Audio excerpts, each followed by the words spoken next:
हम आपको दिखाने वाले हैं। उससे पहले आपको बता देते हैं कि आज की बड़ी खबरें क्या है।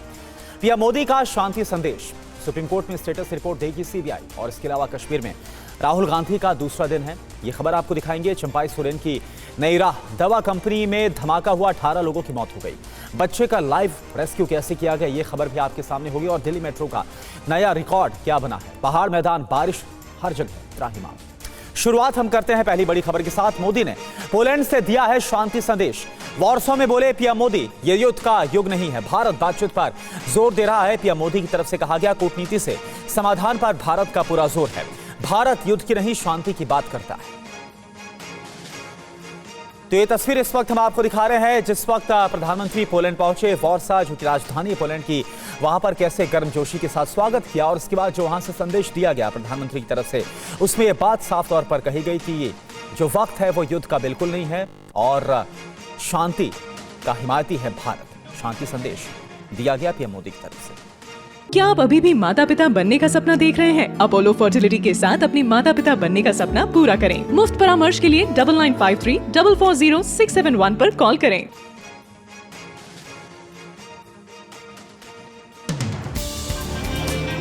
भारत बुद्ध की विरासत वाली धरती है।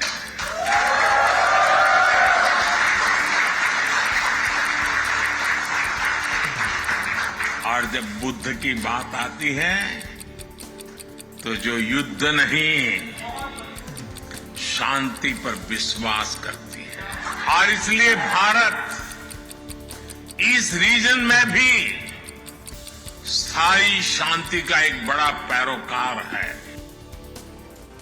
और साथ ही पोलैंड में पीएम मोदी का बड़ा ऐलान। बड़ी खबर आप देखिए, मेरे तीसरे टर्म में भारत तीसरी बड़ी इकॉनमी। हर संस्था ने कहा भारत का भविष्य उज्जवल है। 100 से ज्यादा सैटेलाइट्स एक साथ लॉन्च किए हैं भारत ने।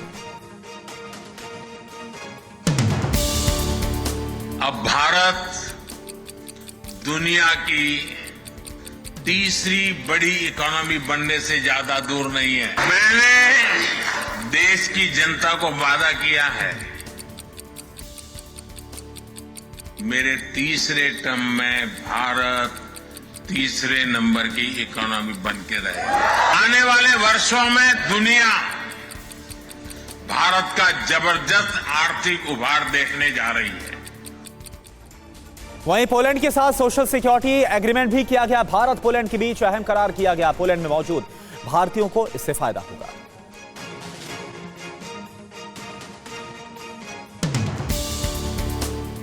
भारत और पोलैंड दोनों देशों ने आपस में एक सोशल सिक्योरिटी एग्रीमेंट पर सहमति बना ली। साथियों, मुझे खुशी है कि न्यू टेक्नोलॉजी और क्लीन एनर्जी जैसे क्षेत्रों में भारत और पोलैंड के बीच भी पार्टनरशिप लगातार बढ़ रही है। बहुत सी भारतीय कंपनियों ने यहां इन्वेस्ट किया है, जॉब्स क्रिएट की हैं। पोलैंड की अनेक कंपनियों ने भारत में अवसर बनाए हैं। इससे पहले पीएम मोदी ने पोलैंड की राजधानी वॉर्सा पहुंचे और जहां पर उन्होंने मॉन्टे कैसिनो स्मारक और कोल्हापुर परिवार के स्मारक पर श्रद्धा सुमन अर्पित किए। प्रधानमंत्री नरेंद्र मोदी 2 दिन के पोलैंड दौरे पर राजधानी वॉर्सो पहुंचे तो उनका शानदार स्वागत किया गया। 45 साल में पहली बार कोई भारतीय पीएम पोलैंड पहुंचा तो स्वागत भी उसी अंदाज में किया गया।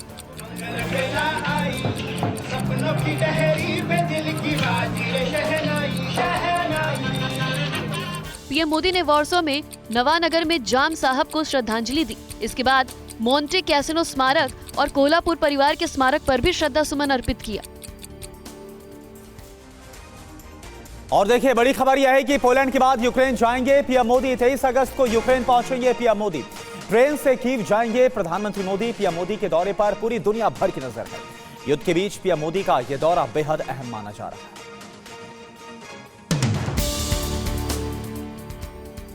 प्रधानमंत्री मोदी आज कई कार्यक्रम में हिस्सा लेंगे। सबसे पहले दोपहर 1:45 पर वो पोलैंड के प्रधानमंत्री डोनाल्ड टस्क के साथ मीटिंग करेंगे। दोपहर 2:15 बजे प्रतिनिधिमंडल स्तर की बातचीत होगी। दोपहर करीब 3 बजे मीडिया से बात करेंगे।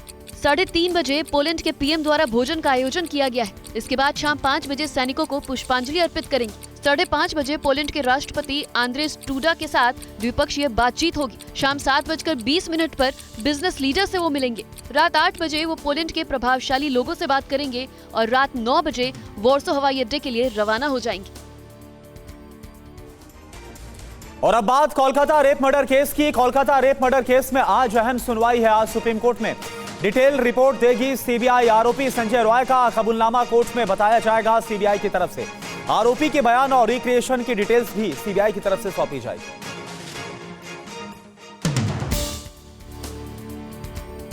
सीबीआई आज चीफ जस्टिस के सामने कोलकाता रेप केस में अभी तक की गई जांच की विस्तृत रिपोर्ट सौंपेगी। सीबीआई आज सुप्रीम कोर्ट को बताएगी कि केस की जांच कहां तक पहुंची, कितने किरदारों के बयान दर्ज किए गए, आरोपी ने पूछताछ में क्या क्या कबूला, फोरेंसिक रिपोर्ट में क्या क्या निकला, कितने किरदारों की भूमिका संदिग्ध है और क्यों।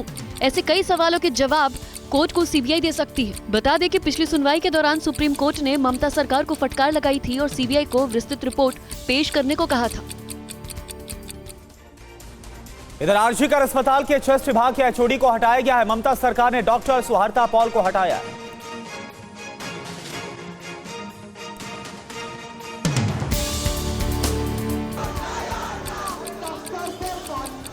कोलकाता कांड से देश में आक्रोश है। प्रिंसिपल को हटाने की मांग को लेकर ममता सरकार ने बड़ा फैसला लिया है। सरकार ने आरजीकर अस्पताल की वर्तमान प्रिंसिपल सुहृता पॉल को हटा दिया है। इसके अलावा अस्पताल के अधीक्षक और चेस्ट विभाग के विभागाध्यक्ष को भी बर्खास्त कर दिया गया है। ये कार्रवाई स्वास्थ्य सचिव नारायण स्वरूप निगम ने की है। कोलकाता डॉक्टर हत्याकांड बलात्कार मामले की जांच के बीच आरजीकर अस्पताल के पूर्व प्रिंसिपल संदीप घोष को कलकत्ता नेशनल मेडिकल कॉलेज के प्रिंसिपल पद से भी हटा दिया गया है। लखनऊ में संघ, यूपी सरकार और संगठन की महत्वपूर्ण बैठक हुई है। इस बैठक में लोकसभा चुनाव में हुए नुकसान की समीक्षा की गई।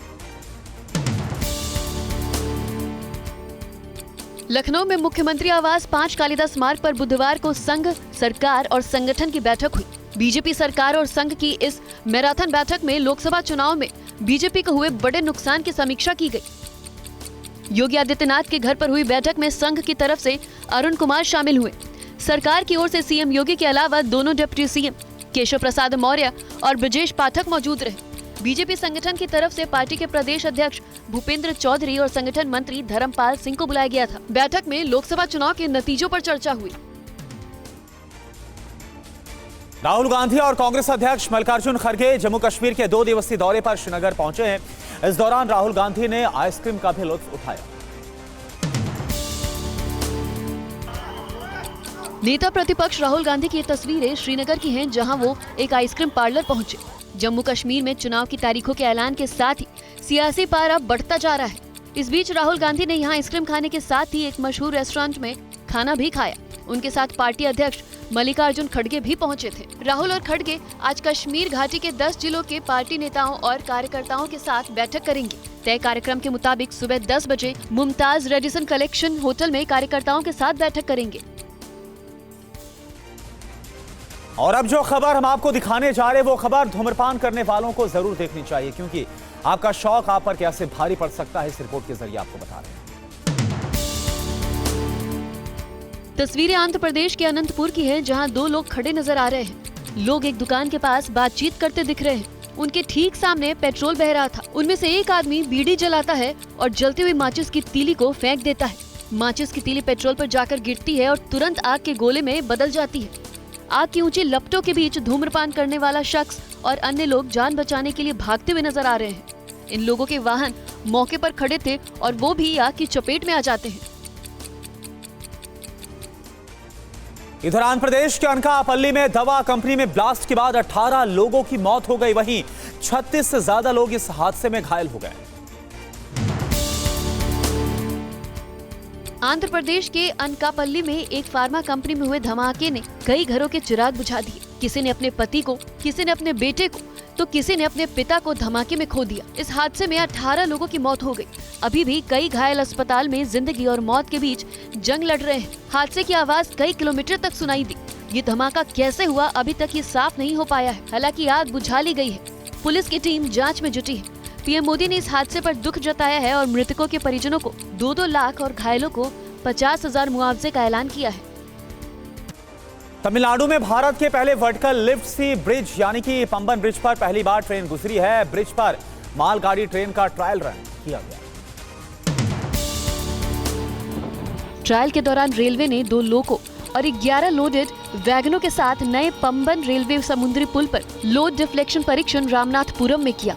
गोल्डन रॉक शेड से ट्विन GOC WDG-4D का उपयोग करके न्यू पंबन ब्रिज पर लोड डिफ्लेक्शन परीक्षण किया गया। इस ट्रायल को RVNL structural engineering research centre Chennai के सहयोग से सफलतापूर्वक आयोजित किया गया। बता दें कि पंबन ब्रिज के शुरू हो जाने से मंडपम से रामेश्वरम के बीच की दूरी घटकर महज 20 मिनट रह जाएगी। खबर जयपुर से। जयपुर में घर के बाहर खेलते हुए एक बच्चे को किडनैप कर लिया गया। महज 6 घंटे में पुलिस ने इस मामले को सुलझा भी लिया और आरोपियों को पकड़ा गया। आरोपियों ने फिरौती के लिए 12 साल के बच्चे को किडनैप किया और बच्चे का अपहरण करने वाला आरोपी सचिन मीना बच्चे के परिवार का ही परिचित था। रेस्क्यू ऑपरेशन के दौरान पुलिस ने लाइव वीडियो बनाया। पुलिस ने आरोपी की लोकेशन ट्रेस करवाई। लोकेशन के आधार पर जयपुर के पास बच्चे का रेस्क्यू किया गया। पुलिस को बच्चा एक बंद कमरे में आंख और मुंह पर पट्टी बंधे हुए मिला। वही बच्चे के दोनों हाथ भी आरोपियों ने बांध रखे थे। पुलिस ने बच्चे को कैद से मुक्त किया और उसके बाद पुलिस अब दोनों आरोपियों से पूछताछ कर रही है। कौशाम्बी में एक घर महज 3 सेकंड के अंदर जमींदोज हो गया। इसका वीडियो सोशल मीडिया पर वायरल है। अब वो त्योहार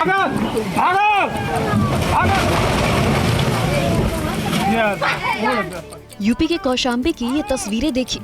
कैसे महज 3 सेकंड के अंदर ये घर देखते ही देखते जमींदोज हो गया। कौशाम्बी में ये घर बारिश की वजह से गिर गया। बताया जाता है कि इस मकान के बगल में एक कुआं था जो बारिश की वजह से भर गया था। जमीन धंसने लगी थी। घर की दीवारों में दरार आ गई थी, जिसके बाद खतरे को देखते हुए लोगों ने घर से निकलना ही ठीक समझा। लोग सुरक्षित तो निकल गए, लेकिन थोड़ी ही देर बाद पूरा का पूरा घर देखिए किस तरह से कुएं में समा गया। राजस्थान से खबर। राजस्थान के जैसलमेर में लगातार बारिश के बाद हाल बेहाल है। रेतीले इलाकों में भी बाढ़ जैसे हालात बन गए। तस्वीरें राजस्थान के जैसलमेर की हैं, जहां भारत पाकिस्तान बॉर्डर पर करीब 80 गांव जलमग्न हो चुके हैं। बाजार तक डूब चुके हैं। जहां तक नजर जा रही है सिर्फ पानी ही पानी नजर आ रहा है। पिछले 5 साल से इस इलाके में 190 mm औसत बारिश होती है, लेकिन इस बार मानसून सीजन में अब तक करीब 590 mm बारिश हो चुकी है, जिसने कई सालों के रिकॉर्ड को तोड़ दिया है। अब दूसरी तस्वीर देखिए। जैसलमेर का सोनार फोर्ट भी बारिश से क्षतिग्रस्त हो गया है। 869 साल पुराने किले की 2 दीवारें गिर गई है। मध्य प्रदेश के छतरपुर में थाने पर पथराव हुआ है। आपत्तिजनक टिप्पणी पर यह पूरा विवाद हो गया। भीड़ ने थाने पर पथराव किया। पत्थरबाजी में 2 पुलिसकर्मी भी घायल हुए हैं।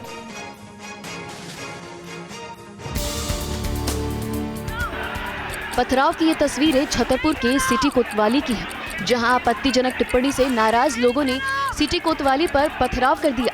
भीड़ ने पहले नारेबाजी की और फिर देखते ही देखते पत्थरबाजी शुरू कर दी। यही जो अरविंद कुजूर हैं, उनके सिर पर और हाथ में गंभीर चोट आई है। उनको हॉस्पिटलाइज किया है और उनकी स्थिति ठीक है। साथ में भूपेंद्र हैं कांस्टेबल, उनको भी चोट आई है। दरअसल थाने पर अंजुमन इस्लामिया कमेटी और कुछ मौलवी अपनी किसी शिकायत को लेकर पहुंचे थे।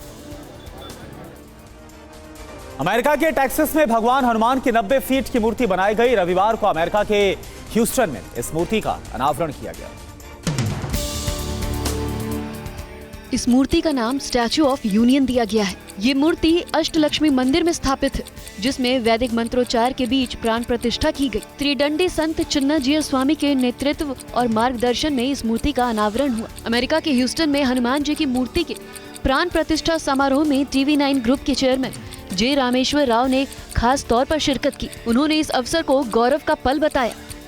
Swami ji, grace, today I am standing in before of all of you. और अब बात दिल्ली मेट्रो की करते हैं, जिसने एक और रिकॉर्ड बना लिया है। दिल्ली मेट्रो में मंगलवार को सबसे ज्यादा 77 लाख से ज्यादा यात्रियों ने सफर किया।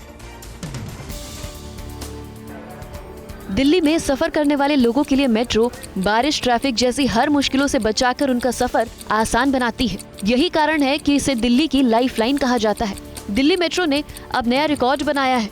मंगलवार को दिल्ली मेट्रो में 77 लाख से ज्यादा यात्रियों ने यात्रा की। इसको देखते हुए दिल्ली मेट्रो ने अतिरिक्त सेवाओं को चलाने का फैसला किया है। दिल्ली मेट्रो रेल कॉरपोरेशन ने अपने एक्स पर पोस्ट कर लिखा कि मंगलवार को मेट्रो में कुल 77,48,838 यात्रियों ने सफर किया।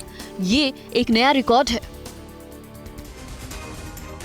झारखंड के पूर्व सीएम चंपाई सोरेन अब फ्रंट फुट पर राजनीति के मैदान में उतर आए। उन्होंने ऐलान किया है कि वो राजनीति नहीं छोड़ेंगे बल्कि नई पार्टी बनाएंगे। हर दिन भी हमारा चिपटार बदलता रहेगा, संगठन को मजबूत करेंगे, नया संगठन। और रास्ता में कोई अच्छा दोस्त अगर मिला, दोस्ती करके आगे। रास्ते में अगर कोई अच्छा दोस्त मिल गया तो उससे दोस्ती करेंगे। ये कहना है झारखंड के पूर्व सीएम चंपाई सोरेन का, जिन्होंने साफ कर दिया है कि वो अब जेएमएम के पाले में वापस नहीं जा रहे। इसके साथ चंपाई ने नई पार्टी बनाने का ऐलान भी कर दिया है। जन समर्थन ही तो हमारा हौसला बुलंद कर दिया कि आप आगे बढ़ो। चीन ने एक बार फिर से बॉर्डर पर साजिश को रचना शुरू कर दिया। लद्दाख से लगने वाली वास्तविक नियंत्रण रेखा पर चीन ने 6 नई हेली स्ट्रिप्स को तैयार कर दिया। एक बार फिर चीन अपनी हरकतों से भारत के साथ उसके रिश्ते में तनाव पैदा कर सकता है। एलएसी पर भारत के साथ चीन अपनी नई साजिश में लगा हुआ है। सैटेलाइट तस्वीरों के जरिए खुलासा हुआ है कि चीन ने लद्दाख से सटी एलएसी पर 6 नई हेली स्ट्रिप बनाई है। लद्दाख के डेमचौक से इन हेली स्ट्रिप की दूरी महज 160 किलोमीटर है और उत्तराखंड के बाराहोती से 193 किलोमीटर दूर है। ये हेली स्ट्रिप गयाई नाम की जगह पर बनाई गई है, जो पश्चिमी तिब्बत में मौजूद है। सैटेलाइट तस्वीरों से पता चलता है कि अभी भी निर्माण कार्य जारी है। इसकी शुरुआत अप्रैल के महीने में हुई थी। प्रधानमंत्री नरेंद्र मोदी पोलैंड के बाद यूक्रेन जाएंगे और वो एक खास तरह की ट्रेन से कीव तक पहुंचेंगे। आखिर कौन सी है वो ट्रेन और क्या है उसकी खासियत, इस एक्सक्लूसिव रिपोर्ट में आप देखिए।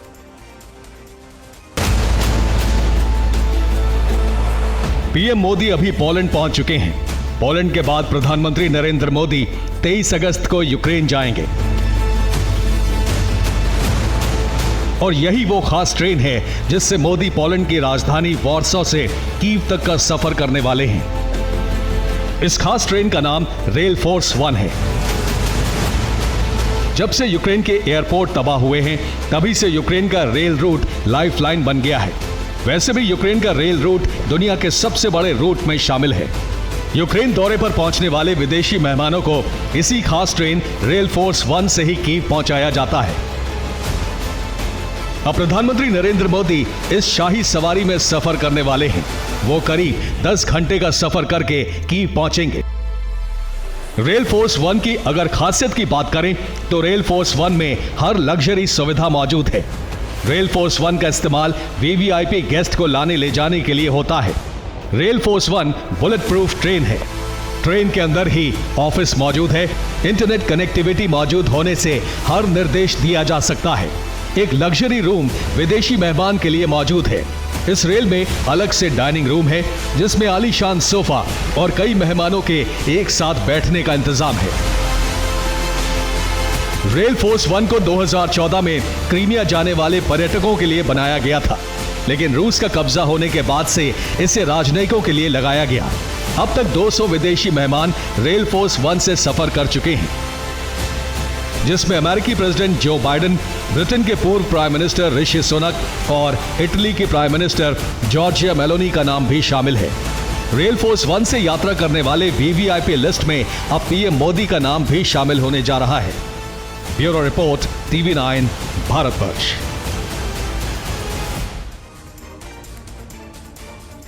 और अब बात पड़ोसी मुल्क पाकिस्तान की, जिसके लोकतंत्र को अब चूहे कुतरने में लगे। दरअसल पाकिस्तान की संसद में बड़ी बड़ी फाइलें चूहों के नुकीले दांतों का शिकार हो रही है। संविधान के बड़े बड़े अध्यायों के पन्ने चूहे खा गए।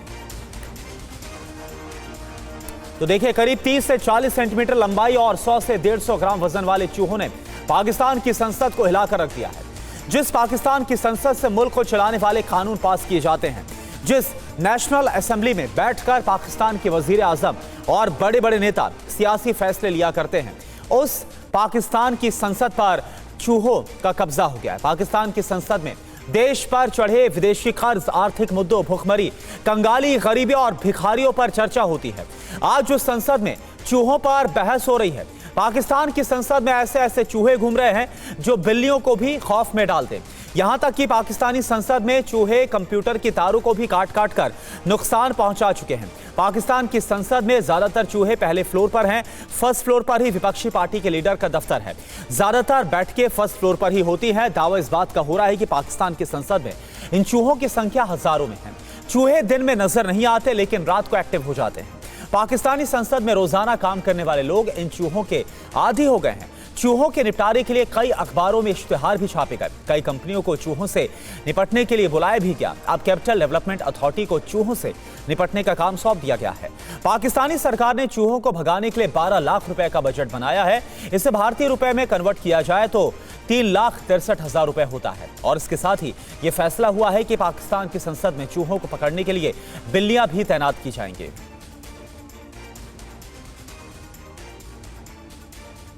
तो पाकिस्तानी संसद में काम करने वाले कई कर्मचारियों और नेताओं ने तो यहां तक दावा किया है कि चूहे इतने खौफनाक है कि उनके आगे बिल्लियों को भी भागना पड़ जाता है। तो नेशनल असेंबली के प्रवक्ता है जफर सुल्तान, उनकी तरफ से कहा गया, जब शाम के वक्त कोई नहीं होता तब चूहे ऐसे दौड़ते हैं जैसे कोई मैराथन हो। यहां पर काम कर रहे स्टाफ को वैसे तो इसकी आदत हो गई है, लेकिन जब कोई पहली बार यहां पर आता है तो डर जाता है। आप समझ गए होंगे कि आखिर चूहों ने पाकिस्तानी संसद का क्या हाल कर दिया है। रिपोर्ट्स के मुताबिक पाकिस्तान की संसद में चूहों के कब्जे के बारे में तो सभी जानते हैं, लेकिन मुश्किल तब हुई जब एक आधिकारिक कमेटी से वर्ष 2008 में हुई बैठकों के रिकॉर्ड्स को देखने के लिए कहा गया। जब फाइल ढूंढी गई तो पता चला कि उनमें से ज्यादातर को चूहों ने कुतर दिया है। चूहों ने कई सांसदों को भी काटा है और आए दिन सांसदों के ड्राई फ्रूट्स और भोजन में सेंध लगा रहे हैं।